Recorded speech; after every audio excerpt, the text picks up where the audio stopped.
முத்துவுக்கு எல்லா உண்மையும் தெரிஞ்ச பிறகு நடந்தது எல்லாத்தையுமே நினச்சி இங்கே யோசிக்கவும் செய்கிறாங்க. அதே நேரத்தில் இந்த உண்மை இதுக்கப்புறமா வீட்டில் இருக்கவங்க கிட்ட மறைக்கக்கூடாது, எல்லாருக்கிட்டையும் உண்மையை சொல்லணும் அப்படின்னு நினைக்கும் போது தான் இங்கே அப்பாவுக்கு ஏதாவது அவனை ஆகிற மாதிரி அங்கே கனவும் வரவும் செய்தி முத்துவுக்கு. அதனால் இந்த உண்மை எப்படி சொல்ல முடியாதுன்னு தயங்கி போயிருக்காங்க. சொல்லாமல் இருக்கவும் முடியலை. மீனா கிட்ட கூட கொஞ்சம் கடுமையாக நடந்துக்க. மீனா வந்து எது இப்போ என்னங்க என்கிட்ட கோவப்படுறீங்கன்னு சொல்லி மீனாவும் கேட்க, உனக்கு எதுவும் புரியாது மீனா அப்படின்னு ரொம்ப கோவம் இருக்காங்க. முத்து மீனா கிட்டேருந்து மறைக்கிறாங்க. மீனா இப்போ முத்துக்கிட்டேருந்து மறைக்கிறாங்க. ஒருத்தருக்கு ஒருத்தர் இந்த உண்மை தெரிஞ்சும் வீட்டில் இருக்கவங்க தான் மாமாவுக்காக இந்த உண்மையை மறைச்சிட்டு இப்போ இருக்கவும் செய்கிறாங்க. ஏற்கனவே ரோஹிணிக்கு ஒரு வாரம் இங்கே மீனா டைம் கொடுத்துருக்க நிலமையில முத்து என்ன பண்ணுறதுனே தெரியாத ஒரு நிலைமையில இருக்கிற பட்சத்தில் அப்போ தான் இங்கே பக்கத்தில் வராங்க மனோஜும். அப்பா நான் ஒரு முடிவு பண்ணியிருக்கேன் அப்படின்னு சொல்ல, என்னடா என்ன விஷயம் அப்படின்னு சொல்லி கேட்க, எனக்கு தெரிஞ்ச ஒருத்தருக்கு ரொம்ப நாள் குழந்தைங்க இல்லை, அதனால் இங்கே கிருஷ்ண அவர்கிட்டே கொடுக்கலான்னு நான் முடிவு பண்ணிட்டேன்னு சொல்லும்போது முத்து பயங்கரமாக முறைக்கிறாங்க.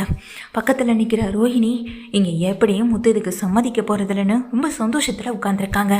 முத்து மீனாவை பார்க்க, மீனாவுக்கு கோவம் வந்து, என்ன நீங்கள் இங்கே கிருஷிக்கு பாட்டி இருக்காங்க, கிருஷோட பாட்டி சம்மதம் இல்லாமல் கிருஷியை நீங்கள் வேற ஒருத்தவங்க கிட்ட ஒப்படைச்சிட முடியுமா அப்படின்னு மீனா கேட்குறாங்க. ஹே இப்போ எதுக்கு நீ இந்த சத்தம் போட்டுட்ருக்க? அந்த பாட்டி பாட்டின்னு நீ தான் சொல்லிட்டுருக்க. அந்த பாட்டி என்னைக்காச்சும் ஒரு நாள் கிருஷை பார்க்கணுன்னு வந்து நினைச்சா? இல்லையே, எப்படியாச்சும் இந்த வீட்டில் இருக்கவங்க தலையில் கட்டி விட்டு போகணும்னு நினச்சா கட்டி விட்டு போயிட்டா. அவளை ஆரம்பத்தில் பார்க்கும்போதே எனக்கு சந்தேகம் வந்துச்சு. அந்த சந்தேகம் எனக்கு உறுதி ஆயிடுச்சு. நீயும் அதை கேட்டது போல் கடைசி வரைக்கும் கிருஷி இங்கே தான் இருக்க போகிறான்னு வேற சொல்லிட்டு இருக்க. எனக்கு என்னமோ இது சரியா பல்ல. மனோஜ் நீ பண்ணுறதாண்டா சரி. ஆமாம் எங்கே அது அப்படின்னு சொல்லி கேட்க, லண்டனுக்குமா? நம்மளால் நினச்சே பார்க்க முடியலல்ல. லண்டன்லாம் போயிட்டு வாழ கூட முடியாது.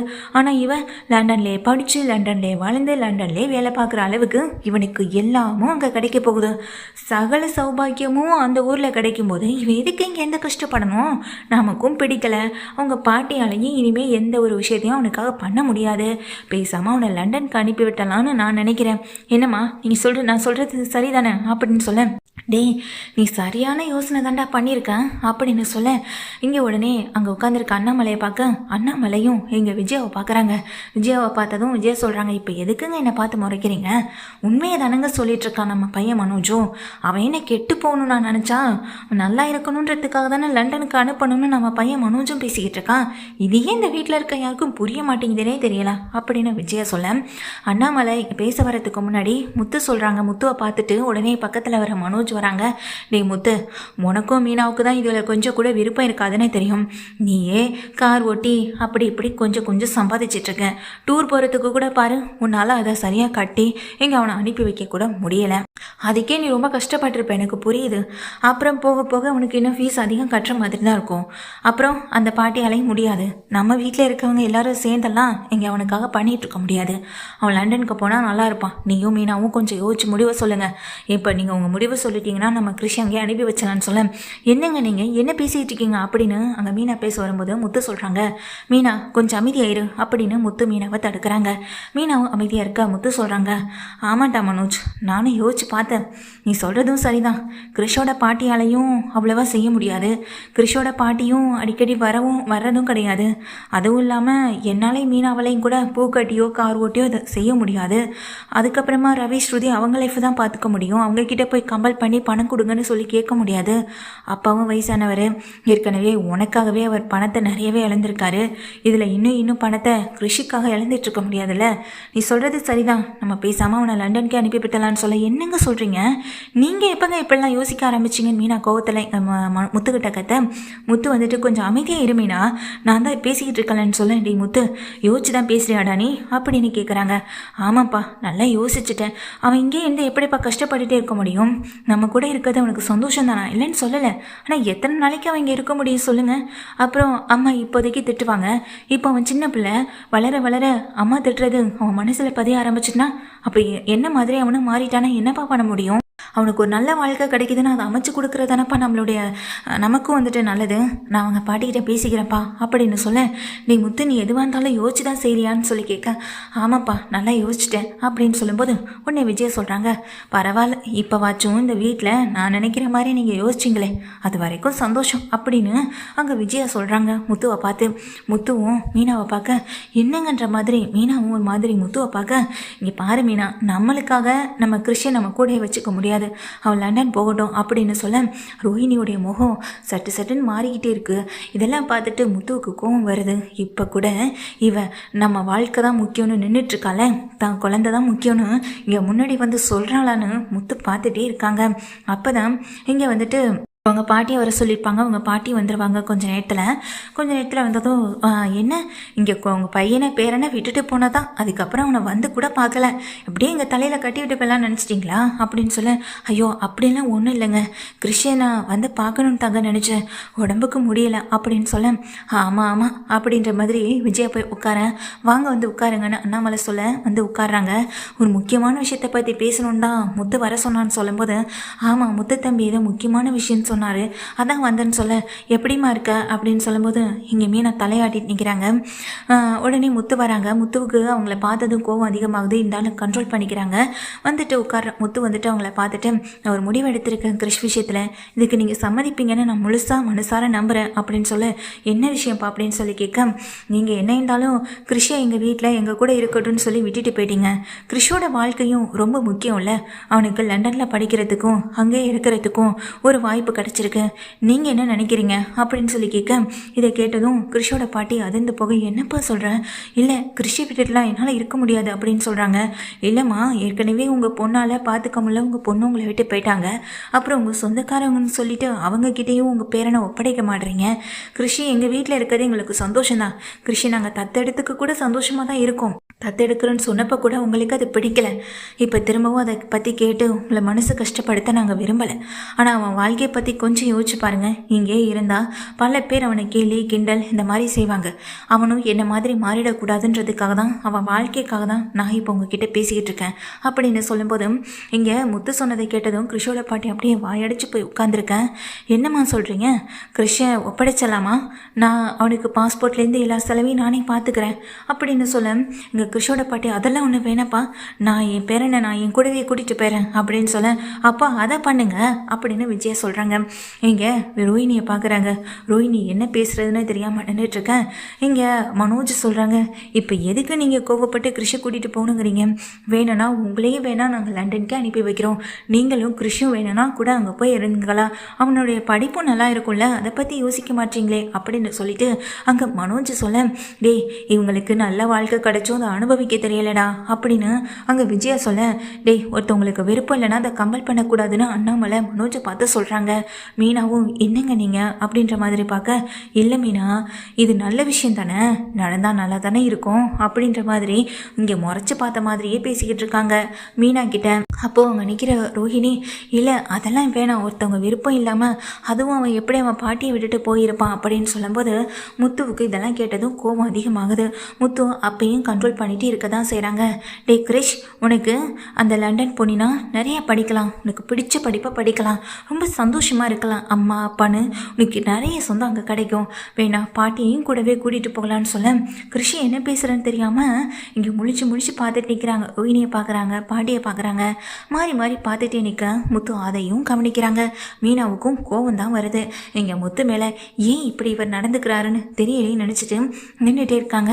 இந்த முத்து இவ்வளோ சீக்கிரம் சம்மதிப்பான்னு நினைக்கல, ஆனால் இந்த கிறிஷோட பாட்டி சம்மதிக்க மாட்டாங்களே, இப்படி கிறிஷை நம்ம அவங்களுக்கு தொத்து கொடுத்துட்டோன்னா நமக்கு ஒரு அமௌண்ட் கிடைக்கும், அப்படியாவது அந்த அமௌண்ட் நம்ம கைக்கு வரும்னு பார்த்தா இப்படி யாரும் வாய் திறக்காமல் அமைதியாக நின்றுட்டுருக்காங்களேன்னு மனோஜே பேச்ச ஆரம்பிக்கிறாங்க.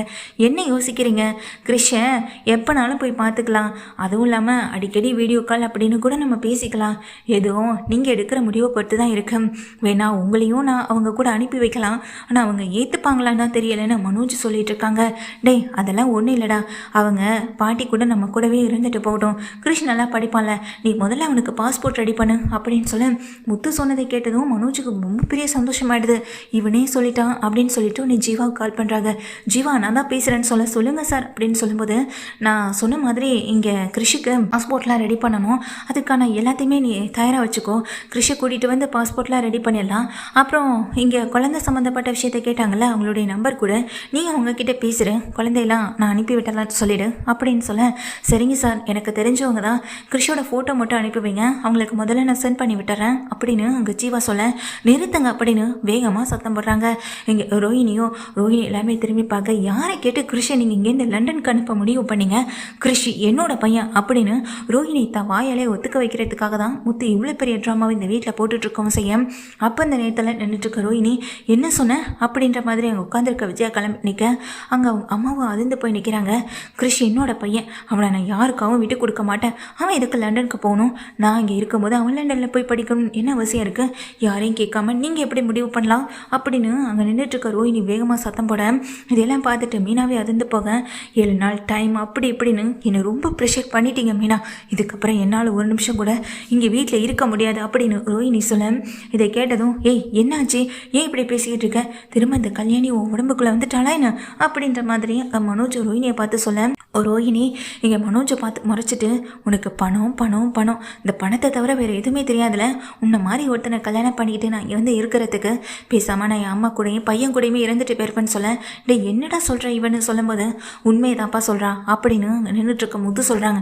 டேய் முத்து அப்படின்னு கேட்க, ஆமாப்பா நேற்று தான் எனக்கு எப்போதுக்குமே சவாரிக்கு வரேன் எங்கள் கிருஷியோட பெரியப்பா பார்த்தேன், அவங்கக்கிட்ட இந்த ஃபோட்டோவையும் பார்த்தேன், கிருஷி வேறு யாரும் இல்லை இந்த ரோஹிணியோடைய பையன்தான், இந்த ரோஹிணியோட ஏற்கனவே கல்யாணம் ஆனவன், ஏற்கனவே கல்யாணம் ஆகி முதல்ல புருஷனும் இறந்து போயிட்டான், இப்போது ரெண்டாவதாக மனோஜை யாருக்கும் தெரியாமல் தான் பெரிய மலேசியா பொண்ணுன்னு சொல்லி ஏமாற்றி கல்யாணம் பண்ணிட்டு வந்திருக்கான், அதுவும் எதுக்காக, அம்மாவை ஏமாற்றணுன்றதுக்காக, அம்மாவுக்கு எப்போதுமே பணக்கார பொண்ணை தான் வீட்டுக்கு கொண்டு வரணும், அதை நல்லா தெரிஞ்சுக்கிட்ட இந்த பார்லரம்மா எப்படி தான் அம்மாவை வலிக்கு கொண்டு வரணுமோ அப்படி வலிக்கு கொண்டு வந்து இந்த வீட்டுக்குள்ளே நுழைஞ்சு இவ்வளோ பெரிய பொய் எல்லாத்தையுமே சொல்லி இந்த வீட்டில் இருந்துட்டுருக்கவும் செய்யும்.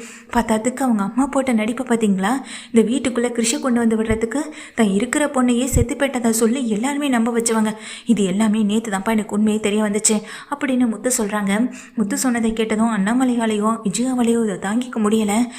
பார்லரம்மா அப்படின்னு முத்து சொல்லும்போது, போதும் முத்து போதும், உங்களுக்கு உண்மை தெரிஞ்சிடுச்சு, மீனாவுக்கு உண்மை தெரிஞ்சிடுச்சுன்னு சொல்லும்போது தான் முத்து மீனாவை திரும்பி பார்க்குறாங்க. என்ன மீனா அப்படின்னு சொல்லும்போது, ஆமாங்க எப்போ நம்ம பாட்டி ஊருக்கு போனோமோ அன்னைக்கு இந்த விஷயம் தெரிஞ்சிடுச்சு, நான் ஏன் இப்படி இருக்கேன்னு நீங்கள் கேள்வி கேட்டிங்கல்ல, அதுக்கு இதுதான் காரணம் அப்படின்னு மீனாவும் சொல்ல, பின்ன ஏன் மீனா இந்த விஷயத்த சொல்லலைன்னு கேட்க, நீங்கள் ஏன் இந்த விஷயத்த சொல்லக்கூடாது வேண்டான்னு இந்த வீட்டில் மறைக்க நினச்சிங்களோ அதுக்காக தான் நான் இதை மறைச்சேன், கிருஷியோட உயிருக்காகவும் தான் அப்படின்னு சொல்லும்போது, இதை கேட்டுட்டு வீட்டில் இருக்க எல்லாரும் அதிர்ந்து போகிறாங்க.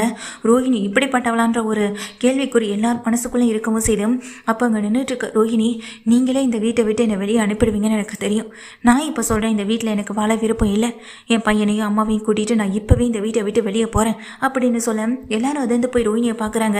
என்ன இவ எப்படி பேசுகிறான்ற மாதிரி அங்கே ஏதாவது புது ட்ராமா போடுறாளான்னு மீனா பார்க்க, உடனே இங்கே ரோஹிணி சொல்கிறாங்க, மனோஜ் மாதிரி ஒருத்தன் கூட என்னால் மட்டும் இல்லை வேறு எந்த பொண்ணாலையுமே வாழ முடியாது, எதுலேயுமே இவனுக்கு எந்த இன்ட்ரெஸ்ட்டும் கிடையவே கிடையாது, சொல்லப்போனால் ஒரு பிஸ்னஸ் ஆரம்பிக்கிறோன்னா அதை எப்படி ரன் பண்ணணும்னு தெரியலை, இந்த பிஸ்னஸை எப்படி கொண்டு போகணும்னு தெரியலை, கூட இருந்து வழிகாட்டுற என்னையும் முட்டாளாவே நினைக்கிற இவன் கூட என்னால் வாழ்கிறதுக்கு ரொம்ப கஷ்டம், ஒரு குழந்தைய விற்று அது மூலமாக வர்ற பணத்து மூலமாக என்ன வேணாலும் செய்கிறேன்னு நினைக்கிறவன் நாளைக்கு என்னையே கொண்டு போய் அவன்கிட்ட அது விற்க மாட்டான் என்ன நிச்சயம்னு சொல்லும்போது, மனோஜ் கோவத்தோடு அடிக்க கையை உங்க போதும் மனோஜ், இதுக்கப்புறம் எப்படி நீ என் கூட சேர்ந்து வாழ போகிறதில்ல, என்னை எப்படி இந்த வீட்டை விட்டு வெளியே அனுப்ப தான் போகிறேன், அதுக்கு முன்னாடி என் மனசில் இருக்கிறத பேசிட்டு போயிடுறேனே அப்படின்னு ரோஹிணி சொல்கிறாங்க. ரோஹிணி சொன்னதை கேட்டதும் மனோஜுக்கும் ரொம்ப கோபம் வருது.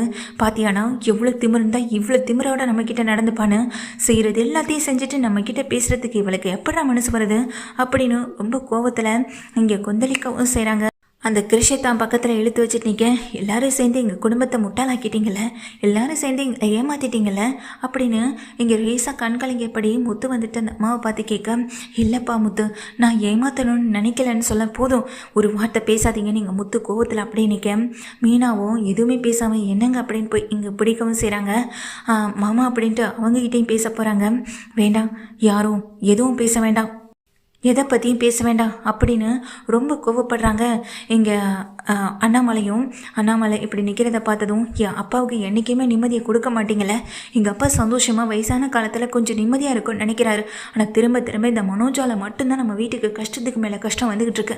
போக போகிறது இந்த வீட்டை விட்டு ரோஹிணி மட்டும் இல்லை, இவனும் தான் அப்படின்னு சொல்ல, ஏய் இவன் இதுக்கடா இந்த வீட்டை விட்டு போகணும் அப்படின்னு சொல்லும்போது, அப்படி மனோஜ் உங்களால் இந்த வீட்டை விட்டு வெளியே அனுப்ப முடியலைன்னா நீங்களும் இவன் கூடவே சேர்ந்து வீட்டை விட்டு வெளியே போங்கன்னு சொல்ல, இது எங்கள் அப்பா எனக்காக எழுதி கொடுத்த வீடு, நான் இதுக்கு இந்த வீட்டை விட்டு வெளியே போகணும்னு சொல்ல, வீட்டில் சந்தோஷம் நிம்மதின்றது எல்லாராலையுமா தான் கிடைக்கணும். இந்த வீட்டில் கிடைக்காம போயிட்டுருக்குது உங்கள் 2 பேரால மட்டும்தான். என்றைக்கு நீங்கள் பார்லரம்மா இந்த வீட்டை கூட்டிகிட்டு வந்தீங்களோ அன்னைக்கு நம்ம குடும்பத்தோட சந்தோஷமே முடிஞ்சு போச்சு. பார்லரம்மா இந்த வீட்டை விட்டு போகுதோ இல்லையோ, மனோஜ் இந்த வீட்டில் ஒரு நிமிஷம் கூட இருக்கக்கூடாதுன்னு முத்து ரொம்ப கோவமாக கத்த, அத்தனை பேரும் அதிர்ந்து போய் நிற்க, என்னங்க இவன் பேசிக்கிட்டு இருக்கான்னு சொல்ல, எங்கள் அண்ணாமலை கிட்ட விஜயா சொல்ல, முத்து பேசுகிறதான் உண்மை கூடன்னு அண்ணாமலை அப்படியே அமைதியாக பார்த்துட்டே நிற்க, விஜயா கலங்கி நிற்கிறாங்க. மனோஜ் ஒரு பக்கம் இந்த ஏமாற்றத்தையும் தாங்கிக்க முடியலை, இந்த வீட்டை விட்டு போகணுமான்ற ஒரு கேள்வியோட நின்றுட்டுருக்க, ரோஹிணி கிருஷ்ண கையில் பிடிச்சி நிற்க, கிருஷ்ணன் கலங்கி நிற்கிறாங்க. அங்கே அவங்க பாட்டி அழுதுட்டு நிற்க, முத்து மீனாவுக்கு கோபம் மட்டும்தான் இருக்குது. கோவத்தை தவிர இப்போ அவங்க மேலே ஒரு சிறு துளி இறக்கம் கூட இல்லை.